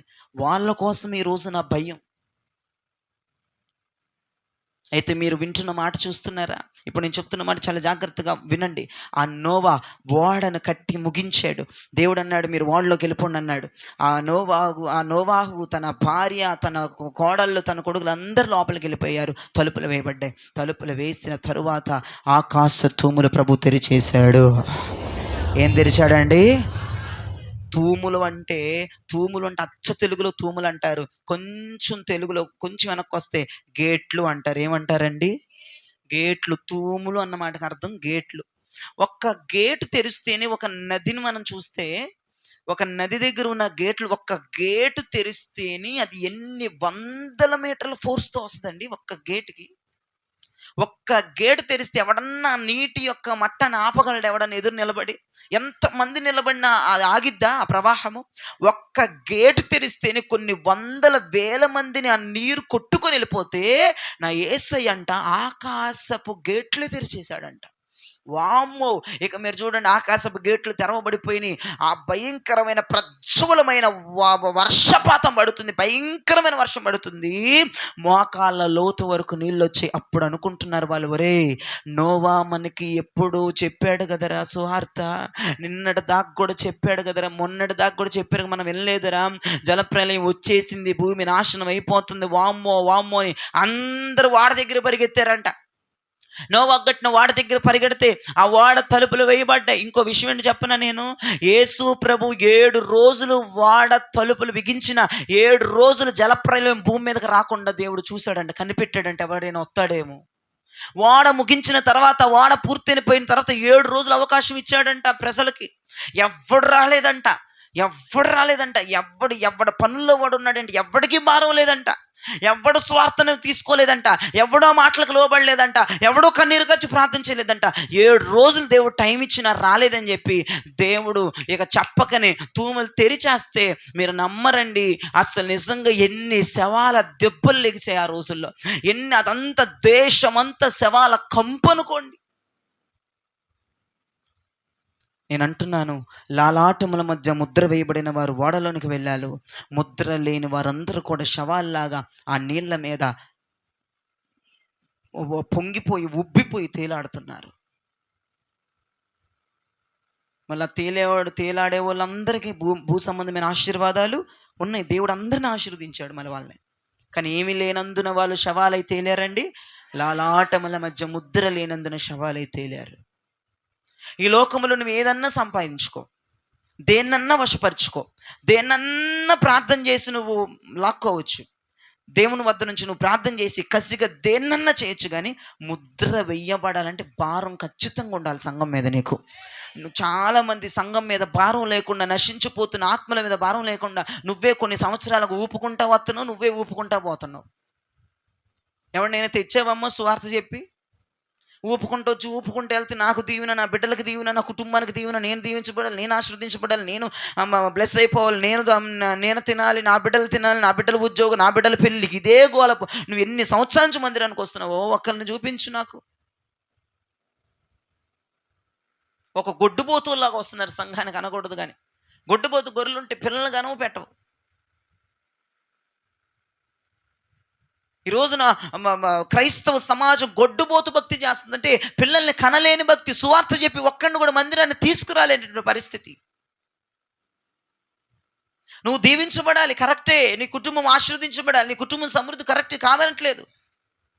నువ్వు సంఘం పట్ల ఒక ప్రత్యేకమైన భారం కలిగిన దానివైతే నీ ఆలోచన ఇలా ఉండదు. అయ్యో నా కళ్ళ ముందు నశించిపోతున్నారు, వాక్యోపదేశం లేదు, ఆత్మీయత లేదు, వారు చేస్తుంది తప్పు, వారు చేస్తుంది కరెక్ట్ కాదు, 4 మాటలు చెప్దాం, 4 మాటలు బోధిద్దాం, మాతో పాటుగా వారు దీవించబడాలి, వాళ్ళు ఆశీర్వదించబడాలి. నువ్వు గనక ఈ భారం కలిగి ఉంటే ఖచ్చితంగా నీ లాలాటముల మధ్య నా దేవుడు ముద్ర వేయడానికి సిద్ధముగా ఉన్నాడని చెప్పడం లేదు, సందేహం లేదు. అప్పుడు ఖచ్చితంగా నువ్వు రక్షించబడతావు. నువ్వు వేరే వాటి మీద భారం కలిగి వచ్చిన ముద్ర పడదు. నీ భారము సంఘమై ఉండాలి, నీ భారము నశించిపోతున్న ప్రజలై ఉండాలి, నీ ఏడుపు విశ్వాసులై ఉండాలి, నీ ఏడుపు నశించిపోతున్న లోకమై ఉండాలి. నిజంగా ప్రభు ఈ మాటలు చెప్పినప్పుడు నిజంగా సంఘం ఇటువంటి గుంపు లెగవాలని ప్రార్థన చేశాను. ప్రభా, ఇంక ఎంతకాలం అయ్యా ఈ అడుక్కునే భక్తి, ఎంతకాలం అయ్యా? రోజు మేము మందిరాలకు వచ్చినా మేము అడుక్కుంటున్నాం, మా మీద ముద్ర లేదయ్యా. అయ్యా, మా మీద ముద్ర పడాలంటే ఈ రోజు నుంచి ఎక్స్పెషల్లీ సంఘం మీద మా గురి ఉండాలయ్యా. ఇదిగో నశించిపోతున్న వాళ్ళ మీద మా గురి ఉండాలయ్యా. సంఘం కొరకే మా ఏడుపై ఉండాలి, సంఘం కొరకే మా విజ్ఞాపన అయి ఉండాలి, దైవజనుడి కొరకు మా భారమై ఉండాలి. ప్రభువా, ఈ ప్రార్థన చేసి వచ్చాను ఇక్కడ సంఘంలోకి. నేను ముద్ర లేకపోతే నువ్వు ఎన్ని ఆస్తులు కూడా పెట్టుకున్నా ఏం లాభమమ్మా? ముద్ర లేకపోతే నీ కూతురికి ఎంత మంచి పరిశుద్ధమైన భర్త వచ్చినా ఏం లాభమమ్మా? ముద్ర లేకపోతే నిన్ను నీ భర్తని కాళ్ళు దించదండి మా కోళ్ళు. ముద్ర లేకపోతే అంత మంచి కోడలు దొరికి, అంత గుణవతైన కోడలు దొరికి ఏం లాభమమ్మా? అన్నిటికీ ప్రార్థన చేస్తున్నావు, అన్నిటిని పొందుకుంటున్నావు. నీ కూతురికి మంచి భర్త ఇచ్చాడు, నీ కొడుకు మంచి కోళ్ళు ఇచ్చాడు. నా కాలు కింద పెట్టకూడదు, నా టీ తేవాలి, కాఫీ తేవాలి, నీ దజ్జాక రానిలా కూర్చోండి చేస్తున్నాయి. ఇవన్నీ ఉంటున్నాయి. ముద్ర లేకపోతే ఏడికెళ్ళి వస్తుంది సంతోషం? ఎడు పోదామని అనుకుంటున్నావు ఇవన్నీ సంపాదించుకొని భూమి మీద. దేవుడు ఇస్తానే ఉన్నాడు. అడుక్కునేదాన్ని ఇంకా అడుక్కుంటూనే ఉన్నావు. వారం మందిరానికి వచ్చి అడిగిన వాళ్ళు అడిగినట్టే ఉన్నారు. తినటానికి ఇబ్బంది అయిపోతుందని ఇస్తున్నాడు ఎట్టో గట్ట, ఇంకా అడుగుతున్నావు. ఇక నీ ప్రతి పొద్దుగూకులు నీకు అదే భారమా? పొద్దుగూకులు అదే మంట, అదే తీవ్రమా? ప్రతి వారం అందుకేనా వచ్చేది? నువ్వు బాగుండాలా, నీ బిడ్డలు బాగుండాలా, నీ భర్త బాగుండాలా, ఉద్యోగాలా, ప్రమోషన్సా? ఇక ఇవేనా పొద్దాకలా? ఇంకొక భారం ఉండదా నీకు? ఇంకొక ఆశ ఉండదా? ఇంకొక ఏడుపులు ఉండవా? ఆలోచించండి. ముద్ర వేసే గుంపు వేరే, అది అందరికీ ముద్ర వేయరు, అది వేరే. నా దేవుడు ఈ రాత్రి మనందరినీ కనుకరించునుగాక. ఈ రాత్రి అయినా నువ్వు సిద్ధపడగలిగితే, ఈ రాత్రి అయినా ఇన్ని సంవత్సరాలు నాకు తెలుసో తెలియదో నాకు అది ఎన్ని పక్కన పెట్టి, ఈరోజు నేను నిన్ను తిట్టి నువ్వు నన్ను తిట్టి లాభం లేదు. ఈరోజు నేను ఒక సత్యం తెలిసింది, ముద్ర ఉన్న వాళ్ళే రక్షించబడతారు, ముద్ర ఉన్న వాళ్ళే క్షేమంగా ఉంటారు, ముద్ర ఉన్న వాళ్ళే కాపాడబడతారు, ముద్ర ఉన్న వాళ్ళే పరలోక పట్టణం చేరతారు. ఇన్నాళ్ళు ఆస్తులు ఉన్న వాళ్ళు అనుకున్నాం, మంచి మంచి కుటుంబాలు, మంచి మంచి వ్యక్తిత్వాలు కలిగి ఉంటే అనుకున్నాం. కాదు, భారం కలిగి ఉండాలి సంఘం మీద అని ఈ రాత్రి తెలిసింది.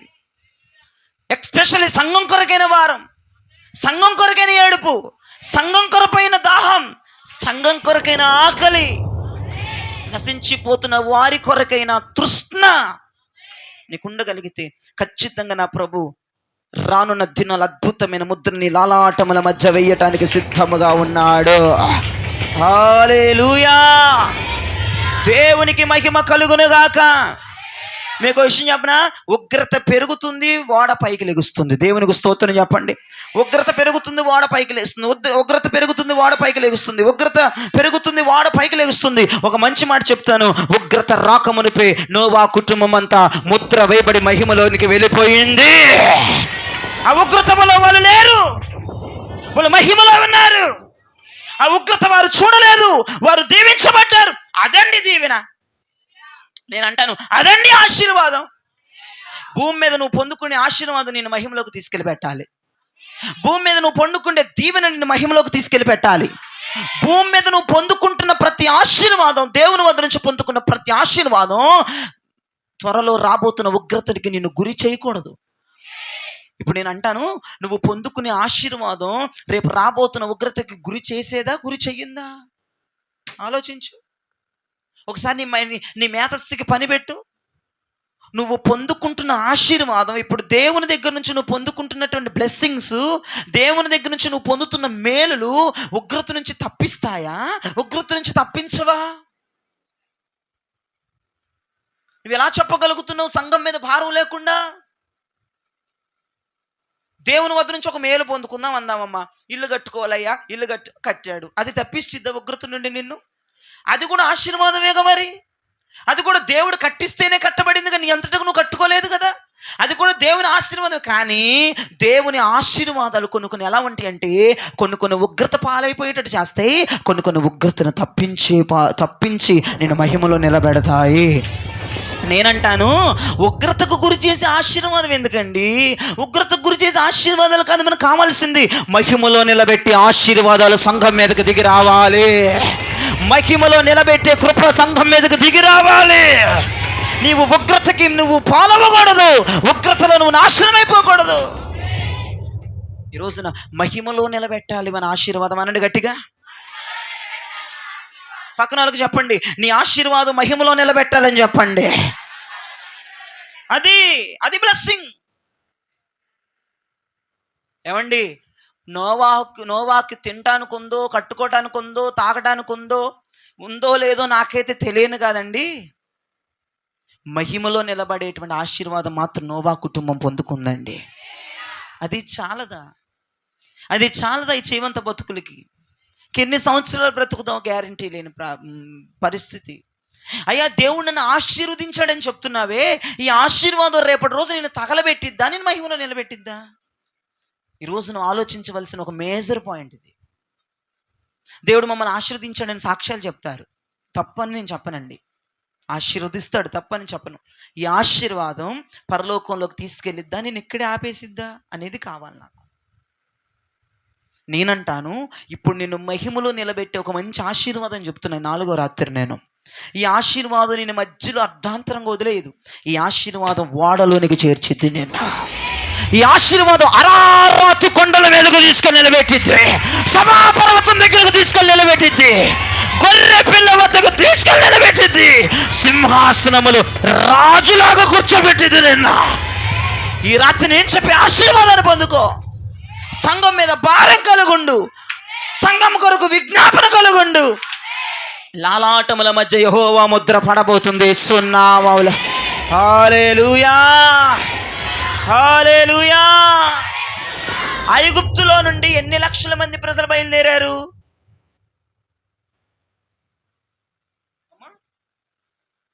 తెలుసా మీకు? తెలియదా?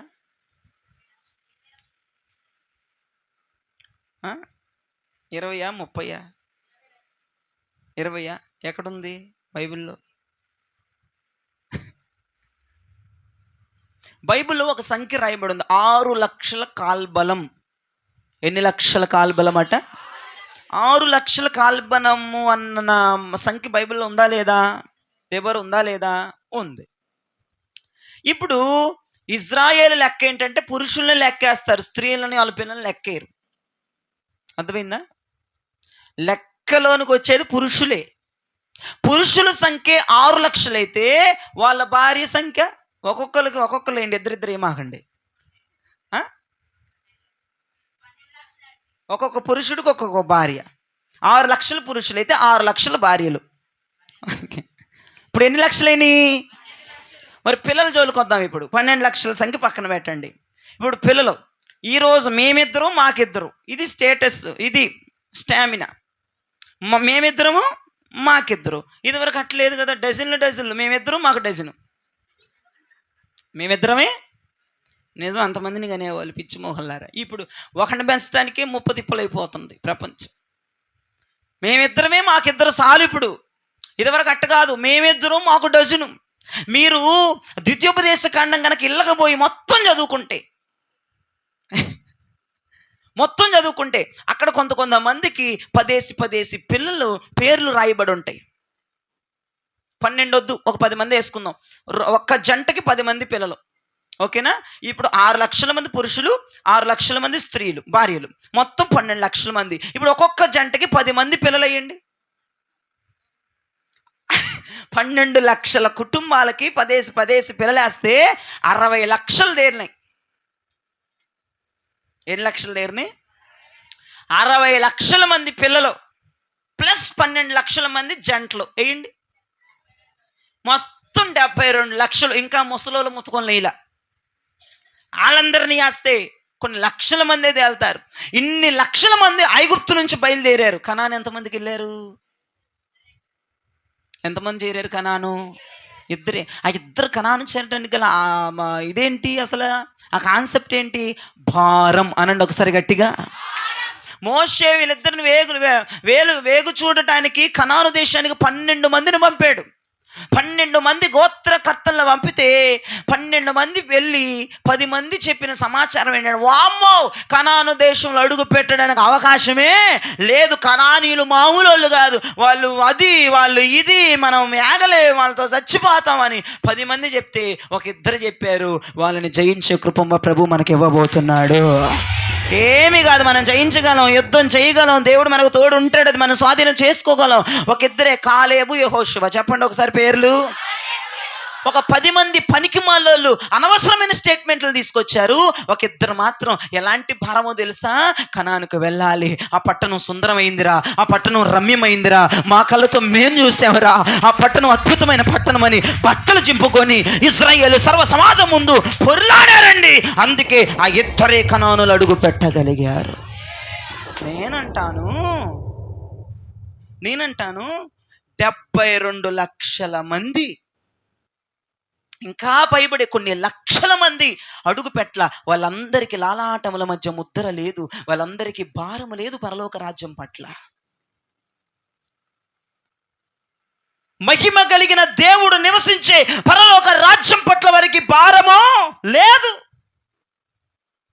వాళ్ళందరూ 10 మంది చెప్పిన మాటలని, వామ్మ మేము ఐగుప్తుకి వెళ్ళిపోతాం, మేము కనానికి రాం. నీకుందా పరలోక రాజ్యం పట్ల భారం? అది దివ్య సుందరమైన పట్టణమని, అది తేజోమయుడు నివసించదగిన పట్టణమని, రాజులకు రాజు, ప్రభువులకు ప్రభు అని నామకరణము చేసిన ప్రభువు, సైన్యములకు అధిపతి కలిగిన వాడు ధవలవర్ణ సింహాసనంలో కూర్చున్న పట్టణమని నీకు భారం ఉందా? ఆ పట్టణము కొరకే ప్రయాసలు ఎంత భూమి మీద? అక్కడికి చారాలన్న ప్రయాస, తపన, కన్నీరు, ఉపవాసాలు ఎంత? ఆ పట్టణము గురించైన ఆశ ఎంత? ఆ పట్టణం గురించైన కోరిక ఎంత? ఆ పట్టణం గురించైన కలలెంత? ఆ పట్టణం గురించైన దర్శనం ఎంత? ఆ పట్టణం గురించైన భక్తి ఎంత? భారం ఉందా పట్టణం కొరకు? నేనంటాను, భారం కలిగిన వాళ్ళు రక్షించబడతారు, భారము లేని వాళ్ళు చంపబడతారు. నీకుండవలసిన భారం, సరైన భారాన్ని నువ్వు కలిగి ఉండాలి. దేవునికి మహిమ కలుగునుగాక. ఏమండి, ఒక ఇద్దరికే ఉందండి కనాను మీద భారం, ఈ 10 మందికి లేదు. ఈ 10 మంది చెప్పిన మాటలు విన్న 72 లక్షల మంది పైగా వాళ్ళకి లేదు భారం. మేము రాము పరలోక రాజ్యం, మేము రాము కనాను. ఒక ఆమె అంటుంది, నేను నరకానికి వెళ్తాను నాకు తెలిసినా అంటుంది. ఏంటమ్మా, నరకానికి వెళ్తావు నీకు తెలుసా? అలా మాట్లాడకూడదు, దేవుడు నరకం వేసేస్తాడంట. నేనేగా వెళ్ళేది నరకానికి, నువ్వు కాదుగా అంటది ఇంకోటి. కొంతమందికి తెలుసు నరకం మీద ఉన్న నీకు భారం పరలోకం మీద లేదు. నరకం వెళ్ళిపోతానని బాగా స్టేట్మెంట్ ఇచ్చేస్తున్నావు. నేను చేసే పనులకు నరకం వెళ్తాలే, నువ్వేం చెప్పక్కర్లేదు అంటాడు ఇంకొకటి. నీకు నరకం మీద ఉన్న ప్రేమ, ఆప్యాయత పరలోకం మీద ఉంటే ఎప్పుడో బాగుపడేది మన జీవితాలు. మన క్రైస్తవ విశ్వాసుల మాటలే నేను విన్నా. కొంతమంది, అందరు నా దగ్గర అనరుగా, మాకు తెలుసాయి గారు మేము నరకానికి పోతామని అంటున్నారు. ఒక కుటుంబం నరకం మీద కలిగిన ఆశ, నరకం వెళ్తామని కూడా తెలుసు అంట వాళ్ళకి. వాళ్ళు చేసే పనులకి, వాళ్ళు చేసే ఉద్దేశాలకి, వాళ్ళు ప్రవర్తించే ప్రవక్తనకి. ఏమండి, నరకం నా పుట్టిల్లాగా చెప్తున్నారు కొంతమంది స్త్రీలు. నరకం మా తండ్రిల్లేగా, మా తల్లిల్లేగా అని చెప్తున్నారు కొంతమంది పురుషులు. దాని మీద ప్రేమ పరలోకం మీద లేదు, పరలోకం మీద ఆప్యాయత లేదు. ఇలాగైతే ఎలాగండి? భారం లేకపోతే ఎలాగండి? ఒకటే, భారము ముద్రకి దారి తీస్తుంది, కానీ సరైన భారం కలిగి ఉండాలి సంఘం. దేవునికి మహిమ కలుగునగాక. హల్లెలూయా. ఇంకొక ఉదాహరణ తీసుకుంటే, యెరికో పట్టణానికి 2 వేగుల వారిని పంపించారు. అక్కడ యెహోషువ యెరికో పట్టణానికి వెళ్ళి చూసి రండి అని 2 వేగుల వారిని పంపిస్తే వాళ్ళు వెళ్ళారు. ఆ వేగుల వారికి ఆహ్వాన పత్రిక ఇచ్చింది ఎవరు? రాహాబు. వాళ్ళని చక్కగా చూసుకుంది ఎవరు? రాహాబ్. వాళ్ళని భద్రపరిచింది ఎవరు? రాహాబ్. మరలా వాళ్ళని క్షేమంగా పంపించేసింది ఎవరు? రాహాబ్. వాళ్ళు వెళ్తూ వెళ్తూ అన్నారు, రేపు ఈ దేశాన్ని పట్టణాన్ని ప్రభు మాకు ఇవ్వబోతున్నారు గనక నీ ఇంటికి ఎర్రని దారము ముద్ర వేయబడాలి. నేను అంటున్నాను, ముద్ర వేసిన వారే రక్షించబడతారు, ముద్ర లేని వారు రక్షించబడరు. అయితే వాళ్ళిద్దరు అన్న మాట రాహాబుతో, నీ ఇంటికి ఎర్రని దారమని. ఇప్పుడు అందరూ ఎర్ర దారాలు కట్టుకుంటారా? పోవు, సత్తం, నరకానికి పోతావు. నేను లాలాటముల మధ్య ముద్ర గురించి మాట్లాడుతున్నాను. ఆ పనిలో ఉదాహరణకి ఇది తీసుకొచ్చి చెప్తున్నాను నేను. అర్థమైందా? కిటికీలకి ఎర్ర దారం కట్టి ఉంచండి, రేపటి రోజు నేను మేము జ్ఞాపకం చేసుకుంటామని ఇద్దరు వేగులు వారు చెప్పెళ్ళారు అక్కడ రాహాబుకి. అయితే ఏమేం చేసింది? వెళ్ళిపోయి, నేను ఒక్కదాన్ని వెళ్ళిపోతే బాగోదు కానీ తమ తల్లింటికి వెళ్ళి వాళ్ళని తీసుకొచ్చి ఆమె ఇంట్లో పెట్టుకుంది. దేవునికి స్తోత్రం కలుగునగా. ఎవరింటికి వెళ్ళిందమ్మా? తల్లిదండ్రుల ఇంటికి వెళ్ళింది, అయిన వాళ్ళ ఇంటికి వెళ్ళింది. అయ్యా, అమ్మ, నాన్న, ఇదిగో నా ఇంటికి ముద్ర ఉంది రండి, నా ఇంట్లో ముద్ర ఉంది రండి, నా ఇంట్లో ఎర్ర దారం తగరని దారం ముద్ర వేశారు వాళ్ళు ఏగులు వారు. రేపటి రోజున ఇజ్రాయేల్ దేవునికి దేశం అప్పచెప్పబడుతుందంట. వాళ్ళు ఈ పట్టణం వాళ్ళకి అప్పచెప్పేస్తాడంటే యెహోవా దేవుడు. రండి, మీరు వస్తే రక్షించబడతారు, ఈ ముద్ర ఉన్న ఇంట్లోకి రండి, ఈ ముద్ర కలిగిన వారిగా మీరు ఏర్పాటు చేయబడండి, ఈ ముద్ర మీకు కూడా ఉంటుంది, నా ఇంట్లోకి రండి అని సువార్త చెప్పి భారం కలిగి వెళ్ళి వారి కుటుంబాన్ని అంతా తీసుకొచ్చి వాళ్ళ ఇంట్లో పెట్టుకుంది. ఆ తన కుటుంబం అంతా రక్షించబడింది, తన బిడ్డలు రక్షించబడ్డారు, తన అయిన వారు రక్షించబడ్డారు. ప్రియ దైవజనమా, ఎంత గొప్ప ఆశీర్వాదం చూడండి. నీకుందా భారం ఈ రాత్రి? ఆ భారం నీకుంటే ముద్ర డైరెక్ట్గా నీ నుదుటి మీద పడబోతుంది. ఈ రాత్రైనా పశ్చాత్తాపబద్ధులై నీవు కలిగి ఉంటే భారం సంఘం మీద పెట్టుకో, భారం కలిగి ఉంటే దైవజనుడి మీద పెట్టుకో, భారం కలిగి ఉంటే నశించిపోతున్న వారి మీద పెట్టుకో. నీకు ఏడవాలన్నా, నీకు ఏడుపు రావాలన్నా, నశించిపోయే వాళ్ళ గురించే ఏడవగలిగితే,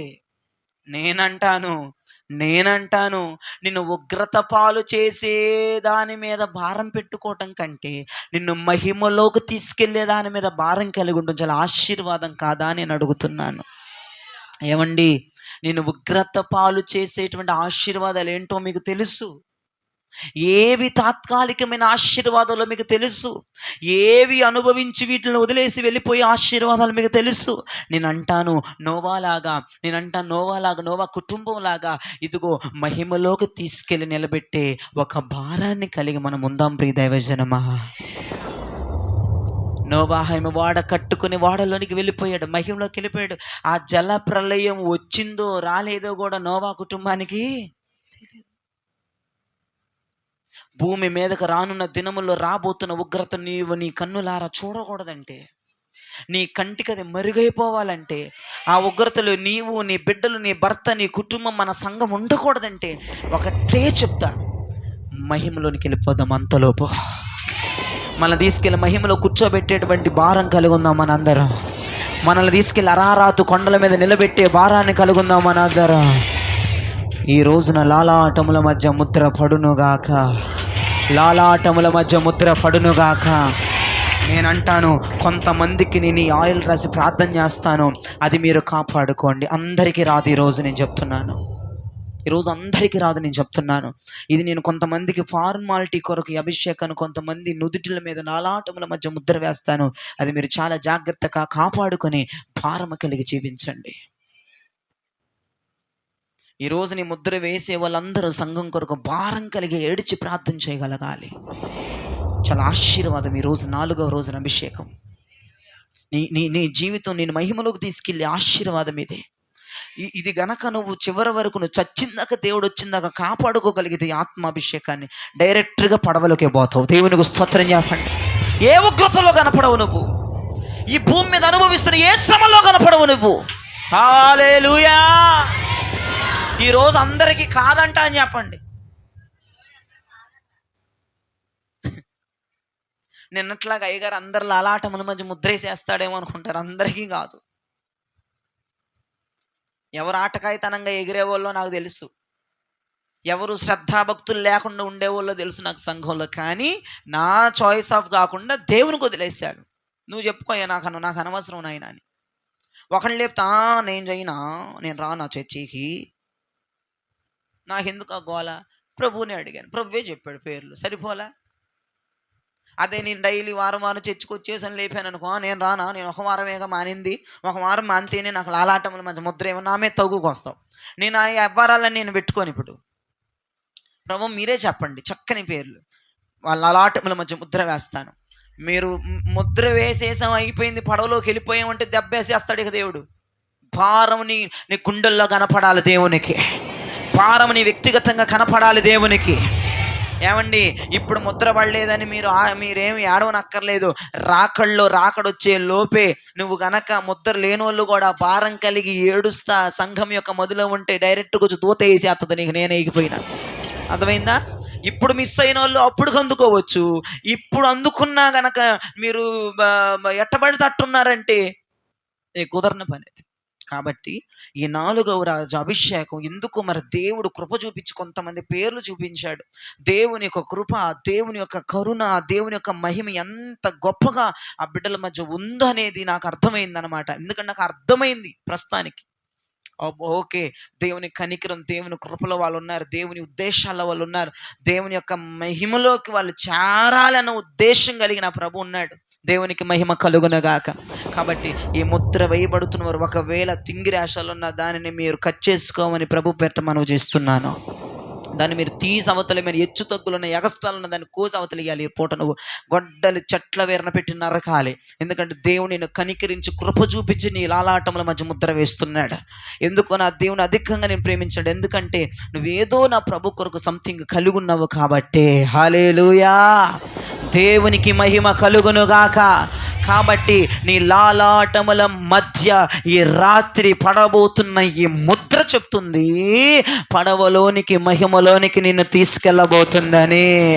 అరారాతు కొండల మీద సభా పర్వతము గొర్రె పిల్ల ఎదురు పరిశుద్ధుడు పరిశుద్ధుడు పరిశుద్ధుడని ఆరాధించడానికి దేవుడు కృప చూపించబోతున్నాడు. మనము కలిగి ఉండవలసిన భారం ఒకే ఒక్కటి, సంఘ భారం అని చెప్పండి, దైవజనుడు భారం అని చెప్పండి, నశించిపోతున్న ఆత్మల భారం అని చెప్పండి. వీళ్ళకి ఏంటంటే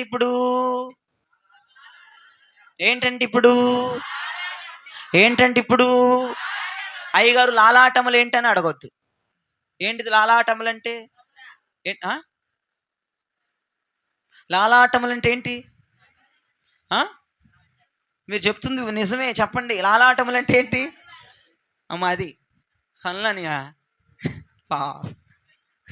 2 లాలాటముల మధ్యలో సైన్యములకు అధిపతియగు అను యెహోవా ముద్ర వేసి ఉన్న వారిని 6 దూతలు మరణాయుధాలు పట్టుకొని వచ్చిన నిన్ను తప్పించుకుని వెళ్ళిపోతాయి. దేవునికి స్తోత్రం చెప్పండి.